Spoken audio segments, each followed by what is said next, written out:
Hola, este año no voy a estar en Bilbao, este año de hecho ni siquiera escribí en Naucas, pero quedé con Irreductible de hacer un video sobre la charla que haría o que no voy a hacer en Naucas 2017. Entonces, esta es la charla que no voy a dar, y como las charlas, como algunas de las charlas que sí he dado, empieza con una pregunta. ¿Conocen ustedes estos programas de televisión? Cuando hablamos de programas de televisión como estos, estamos hablando de muchísimos millones de espectadores. Sálvame lleva 18 años emitiéndose con una media de 1.700.000 personas cada instante de su emisión, de media. El Hormiguero lleva 11 años y ha llegado a tener en un programa hasta 3.855.000 telespectadores. Estamos hablando de casi el 10% de la población española. Supervivientes lleva 17 años. En su programa de cierre del 2017 tuvo 3.440.000 y tantos espectadores. Cámbiame, que es un programa que se pasa en la mañana cuando la gente se supone que está trabajando, tiene 1.364.000 personas viéndolo de media todos los días. Mujeres, Hombres y Viceversa, que también se pasa en la mañana, es un programa que atrae sobre todo a población joven y tienen 1 millón de espectadores todos los días. A veces somos un poco displicentes, hay cierto esnobismo con la gente que ve estos programas y cierto desprecio.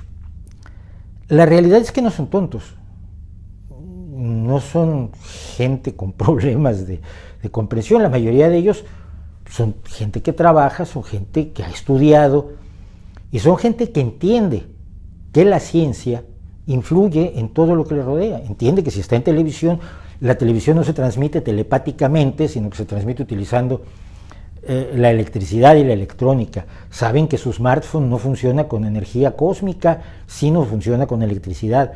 Saben que los antibióticos les curan enfermedades. Saben que la anestesia es conveniente cuando te hacen una cirugía y que la anestesia no se obtiene con un gurú haciéndote imposición de manos.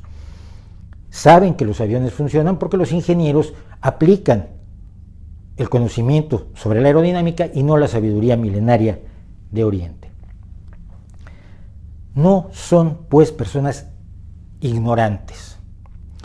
Y a nosotros nos encantaría que nuestras actividades de divulgación llegaran a 1 millón, 1.700.000, 3.855.000 personas.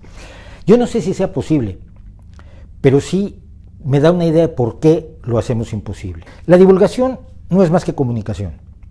La comunicación es el que una persona, que llamamos el emisor, lanza un mensaje dirigido a un receptor o destinatario del mensaje y esperando que esa persona cambie algo. Cambie algo de su vida, que piense distinto, que crea otras cosas, que se plantee opciones diferentes, quizás que se plantee comprar o adquirir un producto o servicio en el caso de la comunicación publicitaria, o que se plantee votar por un partido en el caso de la comunicación política, o que se plantee no votar por un partido determinado. Es decir, la comunicación busca influir, la divulgación busca influir en el receptor, pero para que el mensaje logre ese objetivo tiene que estar adecuado a las necesidades, gustos, caprichos, deseos, intereses del receptor. Si yo doy la charla más bonita del mundo en serbocroata, con unos ejemplos maravillosos, con una claridad absolutamente cristalina, brillantes argumentaciones y exposiciones, y una capacidad de transmitir datos verdaderamente maravillosa, pero mi público no habla serbocroata, mi éxito va a ser bastante escaso y mi esfuerzo se habrá tirado a la basura. La divulgación como comunicación es muchas cosas y a veces no tenemos claro cuál estamos haciendo. Por ejemplo, el periodismo científico que informa de los acontecimientos en el mundo de la ciencia se considera parte de la divulgación. La educación científica se considera parte de la divulgación. La divulgación entre científicos, cuando los biólogos le explican a los físicos lo que están haciendo en genética y los físicos explican lo que están haciendo en física de partículas y en el modelo estándar, y los psicólogos explican los procesos cognitivos en los que están trabajando, eso es una divulgación intercientíficos que también es divulgación. La búsqueda de promover vocaciones científicas también se considera parte de la divulgación y muy importante, porque buscamos que más gente con más talento sea parte de la ciencia y haga los beneficios del futuro. Lo he dicho ya en otras ocasiones, el progreso no es el conocimiento, sino lo que hacemos con él, y si estas personas se quedan en su ámbito, en el ámbito donde fueron formadas, nos permitirán obtener nuevos conocimientos.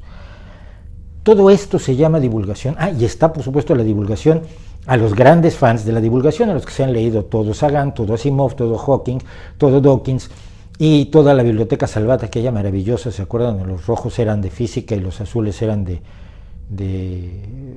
biología, o eran los verdes, no me acuerdo, pero esa que yo también me leí casi completa. Pero estamos dejando fuera a los que ven Sálvame y Mujeres, Hombres y Viceversa. Y yo creo que es un error, y creo que es un error. Invitaría a todos mis compañeros que están en la divulgación, a todos los científicos que están por aquí, a todos ustedes, a divulgar para Mujeres, Hombres y Viceversa. ¿Por qué? Primero que nada porque nos dan un elemento más de la divulgación, completan la definición, la comprensión pública de la ciencia. Y la comprensión pública de la ciencia no se trata de entender las ecuaciones de Maxwell. La comprensión pública de la ciencia es la que sabe diferenciar la ciencia de lo que no es ciencia, el conocimiento de lo que no es conocimiento, el conocimiento certero de lo que es solo una opinión. En un ambiente mundial general, incluso a nivel académico, donde la ciencia llega a ser definida como solamente otra opinión, es necesario difundir la idea de cuál es la diferencia, lo que hace privilegiado el conocimiento científico frente a otras formas de pensamiento. ¿Por qué tenemos certeza cuando construimos de cierta manera? ¿Y por qué no hay ingeniería alternativa? Porque nadie está haciendo puentes según la inspiración de los extraterrestres, porque se le caerían. Porque eso es lo que no entienden muchas personas expuestas a la divulgación científica. ¿Cuál es la diferencia entre esos antibióticos logrados con la ciencia y la homeopatía? ¿Cuál es la diferencia entre hablar de la tectónica de placas y decir que, porque lo dijo alguien en la televisión, las manchas de sol causaron el terremoto de la Ciudad de México de hace unos días y están causando los huracanes en el Atlántico Norte, más que el cambio climático, que no causa huracanes pero los hace peores? Y que la explicación es compleja pero convincente. Entender esa diferencia, explicar esa diferencia es relevante. Y es quizás el primer paso de la divulgación, es el hablar el mismo idioma para luego poderte contar los datos y hechos de la ciencia. ¿Por qué? Primero que nada porque todas las personas, todos los seres humanos tienen derecho a compartir el conocimiento científico. Y el conocimiento científico no son solo los datos de la ciencia, es la forma en que adquirimos esos datos, la forma en que los probamos y la forma en que estamos seguros razonablemente de que algo va a funcionar.